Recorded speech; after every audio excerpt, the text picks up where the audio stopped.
Bienvenue dans Smart Bourse, nous sommes à présent dans la dernière rubrique de l'émission, dans Marché à thème. Le thème du jour sera Luxe and Lifestyle.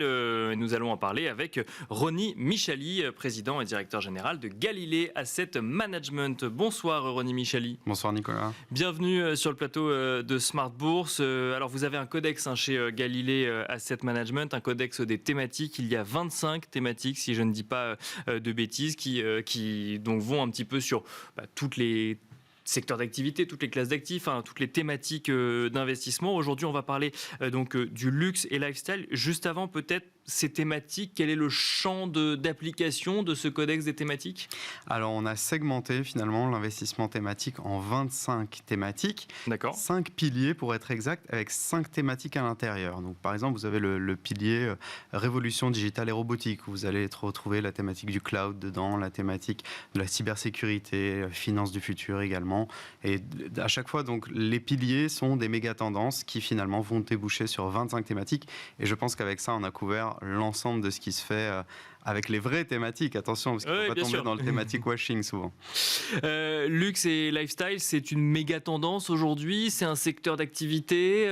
Comment est-ce qu'on le définit ? Alors, luxe et lifestyle, c'est une thématique dans le sens où elle est multisectorielle. Vous allez retrouver dans luxe et lifestyle, par exemple, les automobiles de luxe, bien sûr, le mobilier haut de gamme, vous allez retrouver la gastronomie de luxe, vous allez retrouver les croisières de luxe, les vins et spiritueux premium. Donc voilà, c'est une thématique qu'on appelle bicéphale, un peu à l'image de gaming et métaverse, un peu à l'image de cloud et internet des objets, ou encore de tourisme et loisirs. C'est une thématique, donc luxe et lifestyle, dans lequel on retrouve les produits et services de haute qualité, rares, coûteux, raffinés, et aussi les acteurs liés au lifestyle, qui ont une approche un petit peu plus holistique, je dirais, avec l'expérience client qui va primer.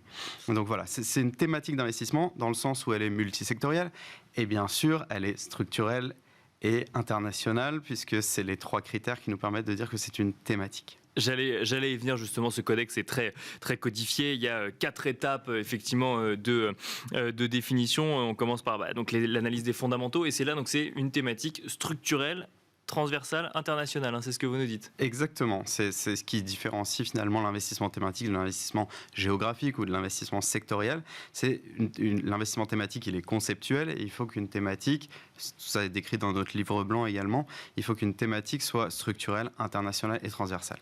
Elle est structurelle parce qu'elle s'appuie sur 3 principales méga tendances qui vont vraiment booster à la fois les perspectives économiques, mais aussi le potentiel boursier de cette thématique. Elle s'appuie sur la croissance démographique, donc on va passer de 8 milliards à 10 milliards d'habitants en 2050. Elle s'appuie sur l'exode rural et l'urbanisation, bien sûr. On va passer à 70% de la population mondiale urbaine en 2050, alors qu'on est à 56 aujourd'hui. Et bien sûr, sur l'émergence des classes moyennes, et notamment la classe moyenne asiatique. D'accord. Et on estime aujourd'hui que 40% des produits de luxe sont achetés uniquement par les consommateurs chinois. D'accord. Et ça passera bientôt vers 2025-2026 à la moitié, donc à 50% des biens de luxe qui sont achetés par les consommateurs chinois. Mais surtout, ce qui booste énormément cette thématique, surtout en période d'inflation qu'on connaît actuellement, c'est qu'elle a une élasticité prix qui est faible. C'est-à-dire que, en fait, une hausse du prix n'implique pas forcément une baisse de la demande. Bien sûr, on l'a vu d'ailleurs dans les derniers résultats. Alors, pas de toutes les valeurs du luxe, mais de certaines valeurs du luxe, où on a vu effectivement qu'elles pouvaient continuer à augmenter les prix Hermès, sans perdre de clients, voire même en gagnant de nouveaux clients. Absolument, c'est l'effet Veblen, on appelle ça, donc de l'économiste qui a théorisé ça à peu près dans les années 1900, Thorsten Veblen, qui dit qu'en fait, la baisse du prix des biens qui donne un certain statut social, finalement, ne va pas favoriser l'attrait des consommateurs pour ces biens-là. Et donc, en fait, on a parfois le prix dans certains produits de luxe qui nous paraît accessoire. Vous savez, c'est la fameuse formule d'Aldo Gucci qui disait « vous rappellerez de la qualité bien après que le prix sera oublié ». Et donc, parfois, sur certains exemples, comme ça, on peut prendre des exemples concrets, si vous voulez. Bien sûr, Si je prends, par exemple, une veste tailleur pour femme de chez Chanel, dans les années 2000, ça valait à peu près 6 000 francs, à peu près 1 000 euros. Aujourd'hui, en 2024, c'est à peu près 7 000 ou 8 000 euros. D'accord. Donc il y a une inflation énorme là-dessus. Le sac Birkin de chez Hermès. Le sac emblématique, oui, bien sûr. Exactement, en 30 cm, le plus prisé, ça valait à peu près 5 000 francs, donc 800 euros. Maintenant, c'est entre 7 500 et 8 000 euros. Sans parler du temps d'attente. Là, on ne parle pas du voilà, vous avez 2 ans d'attente, on vous garantit même plus la couleur. Sans parler pour les hommes, par exemple, de Ferrari ou de Audemars Piguet, sur lesquels vous avez des années d'attente. Un mot peut-être des chiffres de la thématique d'investissement luxe et lifestyle ? Absolument. Alors, au niveau des performances déjà, puisqu'on a des indicateurs qui ont été synthétisés, qui ont été créés pour suivre les performances des thématiques, ce qu'on peut dire, c'est que c'est des bonnes performances sur ces dernières années, sauf en 2022. C'est une thématique qui est très liée à la croissance, 0,88 de corrélation avec le MSCI Growth. Et donc, forcément, 2022, quand les taux remontent, ce n'est pas une bonne année pour le luxe. Et alors, les performances, je vous les donne. Bien sûr. 29% en 2020, 19% en 2021, 2022 évidemment l'année qui est pas très bonne, moins 24%, 2023 plus 20 et depuis le début de l'année plus 3,8 dans le premier tiers des 25 thématiques qu'on regarde chez Galilée. Donc les performances sont bonnes. Tout ça se fait dans un régime de volatilité assez faible finalement, enfin globalement assez acceptable.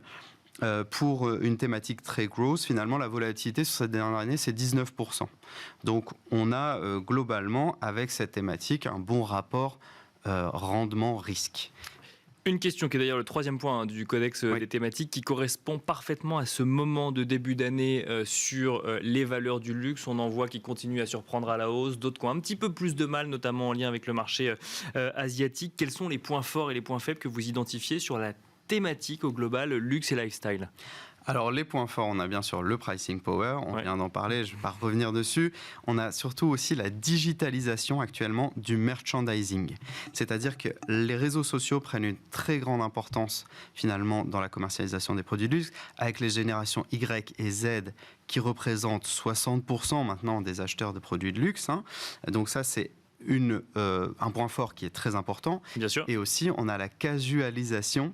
Donc, ça veut dire le fait que les grandes marques de luxe rendent accessibles finalement des vêtements plus cool, plus, comment dirais-je, sportifs.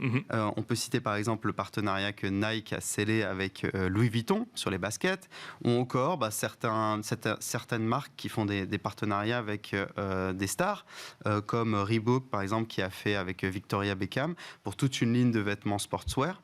Donc ça, c'est vraiment quelque chose qui permet aux acteurs du luxe de passer sur toute une frange de la population qu'elles avaient moins ou qu'elles avaient peu. Oui, bien sûr. Voilà.